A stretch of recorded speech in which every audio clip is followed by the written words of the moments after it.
ночь на 22 июня 2004 года преступная группировка захватила Назрановский пост ДПС и прилегающий участок дороги, что позволило боевикам беспрепятственно передвигаться и убивать сотрудников полиции, проезжающих по этому маршруту. От рук бандитов тогда погибло около 80 человек, более сотни были ранены. Далее группа вооруженных людей буквально оккупировала город и захватила несколько складов с оружием. Через несколько лет после тех трагических событий на скамье подсудимых оказались 11 участников нападения на Назрань. Большинство из них получили сроки от 11 до 15 лет, а их сообщник Ильяс Ганиев в колонии строгого режима проведет остаток жизни. В ходе следствия все обвиняемые вину в совершенных преступлениях признали под давлением собранных следствием доказательств.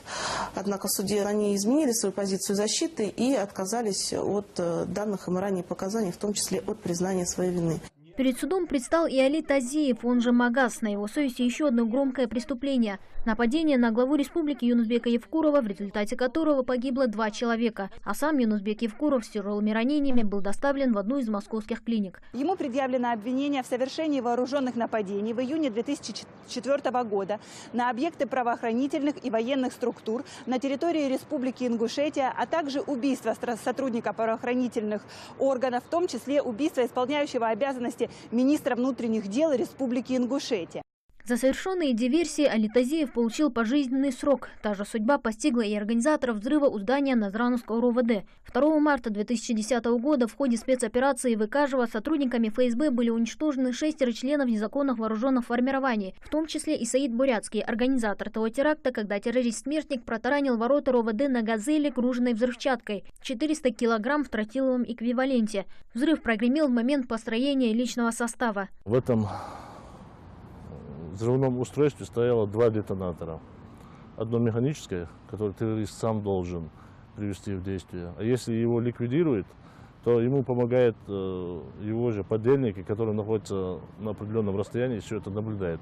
Пострадали не только полицейские, находившиеся в эпицентре взрыва, но и жители города, чьи дома были расположены в радиусе 200 метров от него. Десятки человек погибли, сотни были ранены. В их числе и брат Али Гадиева, чье тело опознали одним из первых. Где вот спуск, ну, подвальное помещение, там подвал был под зданием РОВД.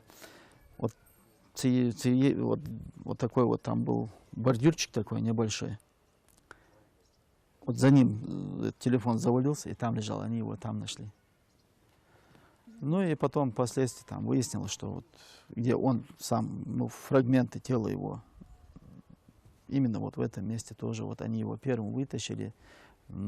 Цифру 1 присвоили, номер 1. Но на этом череда терактов на территории Ингушетии не закончилась. Спустя 3 года в Сагапшах произошел взрыв во время похоронной процессии, на которую собрались родные, близкие и коллеги погибшего накануне от рук боевиков сотрудника полиции. В результате этого теракта погибло 7 человек, еще 15 получили ранения. В момент взрыва двор Кориговых был полон соболезнующих, а отец погибшего полицейского готовился к чтению заупокойной молитвы. Я вообще представления не имел, что это такое.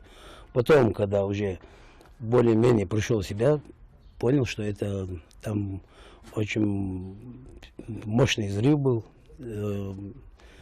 Люди стояли на намазе, на них мясо живое падало, люди падали в обморок, совершенно здоровые люди. Первоначально в совершении теракта подозревали Хамзата Альдиева, жителя Сунжинского района Ингушетии. Но результаты экспертизы ДНК показали 95% совпадение с ДНК родственников 29-летнего Хусейна Идилова, уроженца Чеченской республики, сына бывшего начальника Аргунского РОВД Хамзата Идилова. На популярном видеохостинге следователи обнаружили запись, на которой видно, как участники незаконного вооруженного формирования, и среди них Хусейн Идилов, занимаются подготовкой взрывного устройства, возможно, того самого, которое было использовано при совершении теракта в августе 2012-го. Этих людей прошу, очень прошу, чтобы они остановились, чтобы они безвинных людей не губили, не расстреливали, не сжигали. Это же вообще, там, если этот день посмотрели бы вы, это ужас бы, ужас.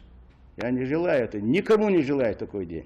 Организатор этого теракта Доку Умаров в итоге тоже получил возмездие за содеянное. Доказательства его смерти позже разместили в сети интернет как убедительное свидетельство того, что ни одно совершенное членами НВФ преступление не останется безнаказанным, сколько бы времени ни прошло и где бы они ни прятались. Мазина Пугоева, Новости 24.